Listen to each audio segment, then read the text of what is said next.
खुलुमबाय लोगोफोर, आं दिनै दोंसे खन्थाइ आवरायनो आखायाव लादों। गिबियावनो बे खन्थाइखौ आवरायनायनि सिगां माबाफोर गोरोन्थि जायोब्ला निमाहा होगोनखौ नोंथांमोननिसिम मिजिंथिबाय। बे खन्थाइखौ दैथायहरदों बिथां सानसुमा दैमारिया, गामि आमगुरि लांहिन कार्बि आंलंनिफ्राय, हिरिम्बा बड' मिडियाम हाइ स्कुल थाखो 10। बे खन्थाइखौ आवरायदों जावलिया सिमां। खन्थाइनि मुं जोबथा लाइजाम। फैदो बिदिब्ला बिथांनि खन्थाइखौ खोनासंलांदिनि। जोबथा लाइजाम। गोरबोनि सिङाव थिनानै दोनदोंमोन आं नोंनि गोथार अननायखौ, नाथाय हायासैनो आंनि गोसोनि रावखौ बुजिनो।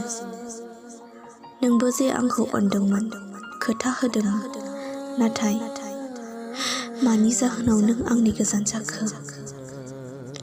जुदि आं अननो रोङाब्ला आंनि मेगनाव मानो मोदै गयो?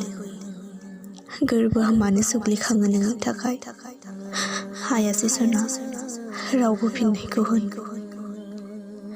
नोंल' हायोमोन, नोंल' बुजियोमोन, नाथाय नोंदि दा बेसेबा गोजानाव। नोंल' गोजोनै संसार जादो सना, बेनो आंनि इसोरनि सिगाङाव आरज। सना, आं मा लिरबावनो? रेबगनखौ फिदिंनो आंहा गोहो गैलिया। एसेनोसै नोंजों नेवसिजानाय हावरिया खाफालनि लोगो। एसेनोसै, गोजोन्थों।